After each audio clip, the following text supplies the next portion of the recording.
ஆண்டவரும் உலக இரட்சகரும் ஆகிய கர்த்தராகிய இயேசு கிறிஸ்துவின் நாமத்தில் எக்ஸோடஸ் டிவி அருளுரை துளிகள் வழியாக இந்த நல்ல வேளையில் உங்களை வாழ்த்துகிறோம். லௌகீக துக்கம், தேவனுக்கு ஏற்ற துக்கம், வேர்ல்ட்லி சாரோ அண்ட் காட்லி சாரோ.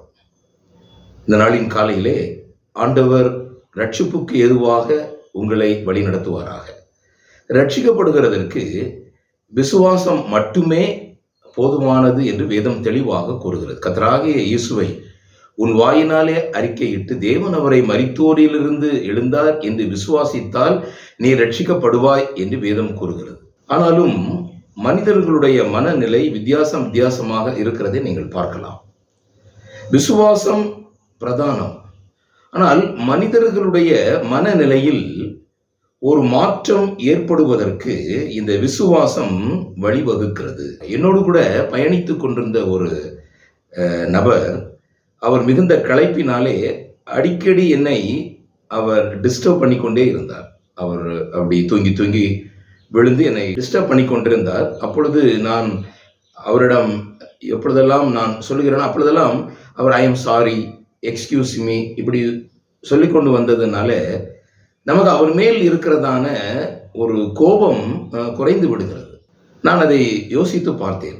பாருங்கள், 2 கொரிந்தியர் 7ஆம் அதிகாரம் 10ஆம் வசனம் தான் இன்றைக்கு நாம் தியானிக்க போகிறோம். தேவனுக்கு ஏற்ற துக்கம் பின்பு மனஸ்தாபப்படுகிறதற்கு இடமில்லாமல் ரட்சிப்புக்கு ஏதுவான மனந்திரும்புதலை உண்டாக்குகிறது.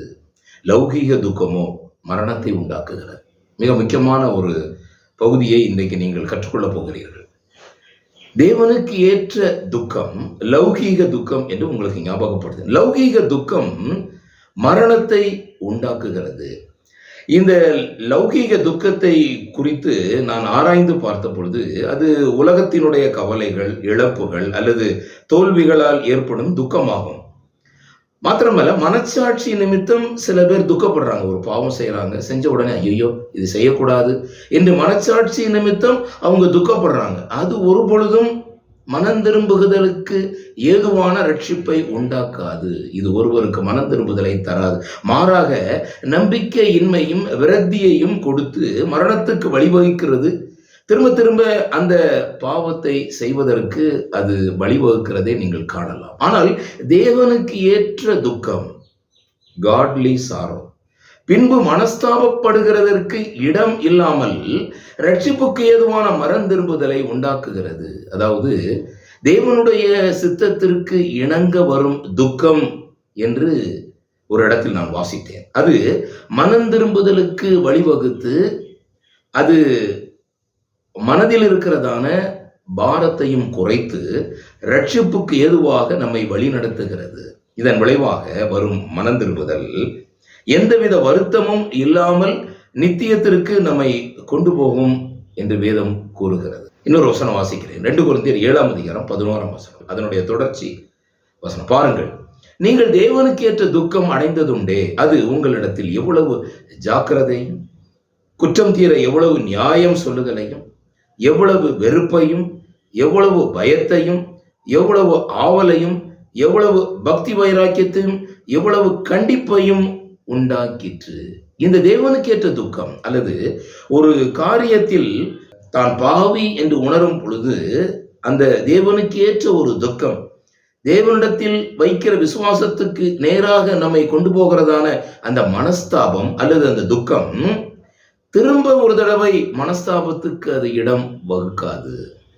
அது என்னெல்லாம் நமக்கு கொண்டு வரும்? ஜாக்கிரதையை கொண்டு வரும், குற்றம் தீர நியாயம் சொல்லுதலை கொண்டு வரும், வெறுப்பை கொண்டு வரும், பாவத்தின் மேல் வெறுப்பையும் பாவத்தின் மேல் பயத்தையும் கர்த்தராகிய தேவன் மேல் ஆவலையும் பக்தி வைராக்கியத்தையும் கண்டிப்பையும் நமக்கு கொண்டு வருகிறது. ஒரு காரியத்தை நீங்கள் அறிந்து கொள்ள வேண்டும். ரட்சிக்கப்படுவதற்கு பாவ அறிக்கை தேவையில்லை. நாம் பாவி என்று உணர்ந்தால் போதும். பாவ அறிக்கை தேவையில்லை. ஏனென்றால் ஒருவர் 20 வயதில் ரட்சிக்கப்படுறார் அல்லது 40 வயதில் ரட்சிக்கப்படுறார். 40 வயதும் செய்த பாவத்தை அவர் அறிக்கையிட வேண்டுமானால் அது உலகம் கொள்ளாது, அது அவருடைய ஞாபகத்துக்கும் வராது. ஆனால் ரட்சிக்கப்படுவதற்கு ஒரே ஒரு அறிக்கை போதும். ரோமர் 10:9 என்னவென்றால், கர்த்தராகிய இயேசுவை நீ உன் வாயினாலே அறிக்கையிட்டு தேவன் அவரை மரித்தோரிலிருந்து எழுப்பினார் என்று உன் இருதயத்திலே விசுவாசித்தால் ரட்சிக்கப்படுவாய். நீதி உண்டாக இருதயத்தில் விசுவாசிக்கப்படும், ரட்சிப்பு உண்டாக வாயினாலே அறிக்கை பண்ணப்படும். அறிக்கை அவசியம். ரட்சிப்புக்கு அவசியம் அறிக்கை. அதே வேளையில் அந்த அறிக்கை பாவ அறிக்கை அல்ல, அது விசுவாச அறிக்கை. ஆனால் அனுதின பரிசுத்தமாகுதல் அல்லது விசுவாசிகள் அனுதினம் பரிசுத்தமாகுதலுக்கு நேராக கடந்து போகும் பொழுது அவர்களுக்கு பாவ அறிக்கை அவசியம். பாருங்கள், சங்கீதம் 51:4 தாவீது பத்சேபாளிடத்தில் பாவம் செய்து முழுமையான மனம் திரும்புதலை பெறும் பொழுது, தேவனிடத்திலிருந்து பெறும்போது அவர்களுடைய அறிக்கையை கவனியுங்கள். சங்கீதம் 51:4 தேவரீர் ஒருவருக்கே விரோதமாக நான் பாவம் செய்து உமது கண்களுக்கு முன்பாக பொல்லாங்கானதை நடப்பித்தேன்.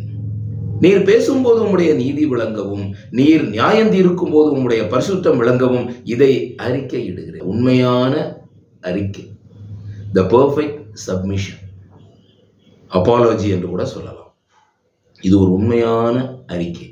நீர் பேசும்போது உம்முடைய நீதி விளங்கவும், நீர் நியாயம் தீர்க்கும் போது உம்முடைய பரிசுத்தம் விளங்கவும் இதை அறிக்கையிடுகிறேன். தேவரீர் ஒருவருக்கே விரோதமாக நான் பாவம் செய்தேன்.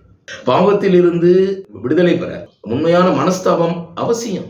தாவீது அந்த சங்கீதத்தில் சொல்றார் பாருங்கள், சங்கீதம் 51:11 உமது சமூகத்தை விட்டு என்னை தள்ளாமலும் உமது பரிசுத்த ஆவி என்னிடத்திலிருந்து எடுத்துக்கொள்ளாமலும் இரும் என்று கூறுகிறார். அதே வேளையில் சங்கீதம் 66:20 என் ஜெபத்தை தள்ளாமலும் தமது கிருபையை என்னை விட்டு விலக்காமலும் இருந்த தேவனுக்கு ஸ்தோத்திரம் உண்டாவதாக. நம்முடைய வாழ்க்கையிலே தேவனுக்கு ஏற்ற துக்கம் மிக மிக அவசியம். அதே போல இந்த பாவத்துக்கு நேராக நாம் செய்கிறதான அறிக்கை மிக மிக அவசியம். ஒவ்வொரு நாளும் நம்மை பரிசுத்த பாதையில் நடத்துவதற்கு தேவனுக்கு ஏற்ற துக்கம், இந்த பாவ அறிக்கை நம்மை பரிசுத்தத்துக்கு நேராக கொண்டு போகும். தேவரீர் பேசும்போது நீதி விளங்கவும், அவர் நியாயம் தீர்க்கும் போது பரிசுத்தம் விளங்கவும் இதை நான் அறிக்கையிடுகிறேன் என்று ஒவ்வொரு நாளும் நாம் நம்மை கர்த்தருடைய சமூகத்தில் அறிக்கையிடுவோம், அவரிடத்துல அர்ப்பணம் செய்வோம். புதிய சிந்தைகளோடு புதிய ஆசீர்வாதத்தோடு கூட இந்த நாளை ஆரம்பிப்போம். தேவன் நமக்கு கிருபை செய்வாராக. ஆமென்.